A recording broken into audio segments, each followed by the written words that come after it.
నమస్తే. Welcome to Andhraprabha.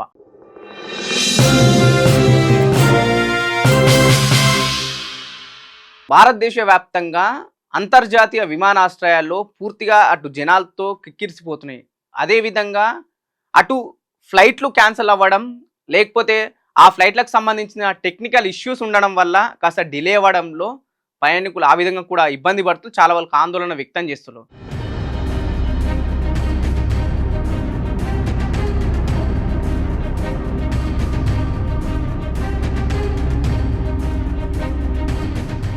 Recent టైమ్స్‌లో ఇండిగోకి సంబంధించిన ఆ ఫ్లైట్లు పూర్తి స్థాయిలో రద్దవడం వల్ల ఎమర్జెన్సీగా వెళ్ళాల్సిన ప్రయాణికులు ఒక్కసారిగా అటు ఎయిర్‌పోర్ట్‌కెళ్ళిన తర్వాత వాళ్ళకి ఆ విషయం తెలవడం, వాళ్ళు అక్కడున్న డెస్క్ స్టాఫ్ పైన అరవడం వల్ల చాలా వరకు ఆందోళనకర వాతావరణం నెలకొంది.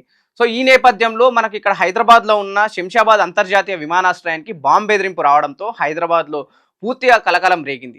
ఈమెయిల్ ద్వారా అందిన ఈ బాంబు బెదిరింపుతో ఎయిర్‌పోర్ట్ అధికారులు అప్రమత్తమయ్యారు. వెంటనే భద్రతను కట్టుదిట్టం చేసి ప్రయాణికుల్ని అప్రమత్తం చేశారు. ఈరోజు ఉదయం శంషాబాద్ రాజీవ్ గాంధీ అంతర్జాతీయ విమానాశ్రయ అధికారులకు అజ్ఞాత వ్యక్తి నుంచి బాంబు బెదిరింపు మెయిల్ వచ్చింది. దీంతో ఎయిర్పోర్ట్ మొత్తం హై అలర్ట్‌కు వెళ్ళింది. Police, bomb squad, dog squad కలిసి టెర్మినల్ లగేజ్ ఏరియాలు విమానాలని పూర్తిగా తనిఖీలు చేపట్టాయి. అన్ని తనిఖీల అనంతరం ఎలాంటి అనుమానాస్పద వస్తువులు లభించలేదని అధికారులు వెల్లడించారు. భద్రతా చర్యల నేపథ్యంలో కొంతసేపు ప్రయాణికులకు ఆలస్యం అయినప్పటికీ విమాన సర్వీసులు సాధారణంగానే కొనసాగుతున్నాయని ఎయిర్పోర్ట్ వర్గాలు తెలిపాయి. బాంబు బెదిరింపు వెనుక ఉన్న వ్యక్తిని గుర్తించే పనిలో పోలీసులు నిమగ్నమై ఉన్నారు. ఈమెయిల్ ఎక్కడి నుంచి వచ్చింది, ఎలా వచ్చిందనే దానిపై సైబర్ క్రైమ్ పోలీసులు విచారణ కొనసాగుతుంది. ఆ ఎయిర్పోర్ట్ భద్రత పూర్తిగా కట్టుదిట్టంగా ఉందని అధికారులు స్పష్టం చేశారు.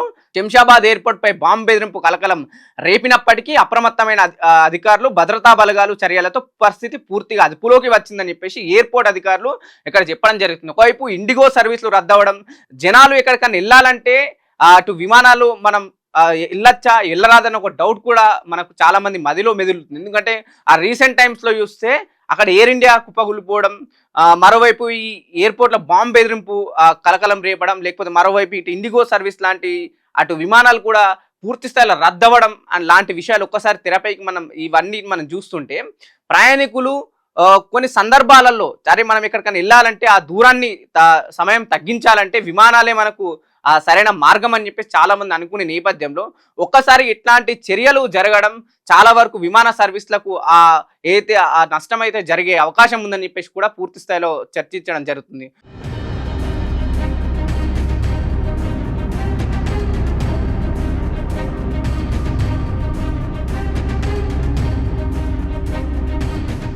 రీసెంట్ టైమ్స్‌లో చాలా మంది ప్రయాణికులు అనుకున్నారు మనం బస్‌లో వెళ్తే పూర్తి స్థాయిలో భద్రత లేదు, అంటే ఎక్కువ దూరం బస్సులో పెడితే పూర్తి స్థాయిలో భద్రత లేరు. ఈ రెగ్యులర్ యాక్సిడెంట్ అవ్వడం వల్ల మన విమానాలు లేకపోతే రైళ్లు ఇట్లాంటి మార్గాలు ఎంచుకుంటే మనకు సులువుగా అవుతుంది, లేకపోతే సేఫ్ ఉంటుందనే నేపథ్యంలో ఇటు విమానాశ్రయంలో కూడా ఈ బాంబు కలకలం కావచ్చు, లేకపోతే ఈ ఇండిగో ముందే బుక్ చేసుకున్న ఏదైతే విమానాలు రద్దవడం వల్ల చాలా మంది వివిధ ప్రాంతాల నుంచి దూర ప్రాంతాల నుంచి వచ్చిన వాళ్ళు ఎయిర్పోర్ట్లో పడిగాపులు కాస్తూ అటు పూర్తి స్థాయిలో ఇండిగో సంస్థ నుంచి వాళ్ళకు ఏవైతే ప్రయాణికులకు అటు వాళ్ళు ఆన్సర్ ఇవ్వకపోవడం, వాళ్ళు అక్కడున్న ప్రయాణికులు ఇండిగో సంస్థకు సంబంధించిన అధికారుల పైన అరవడం కాస్త గందరగోళం నెలకొంది. హైదరాబాద్లో పూర్తి స్థాయిలో దాదాపు గంట నుంచి 2 గంటల పాటు అక్కడ ఒక గందరగోళ వాతావరణం నెలకొంది. అక్కడ అటు బాంబు కలకలం కావచ్చు, లేకపోతే ఇక్కడ ఈ ఇండిగో సర్వీసుల రద్దు పూర్తి స్థాయిలో రావడం వల్ల అధికారులు కాస్త టెన్షన్ అయ్యారు. దాంతో కాసేపటికి అటు పోలీస్ బలగాలు అక్కడ ఉన్న అధికారులు ప్రయాణికులను సద్దుమణిగి ఈ బాంబు కలకలం ఎక్కడి నుంచి వచ్చింది, నిజమైన ఈమెయిల్ ఫేక్ ఈమెయిల్ అనే నేపథ్యంలో అటు సైబర్ క్రైమ్ కూడా దీన్ని పూర్తి స్థాయిలో పరిశీలిస్తున్న వైనం మనకు కనిపిస్తుంది.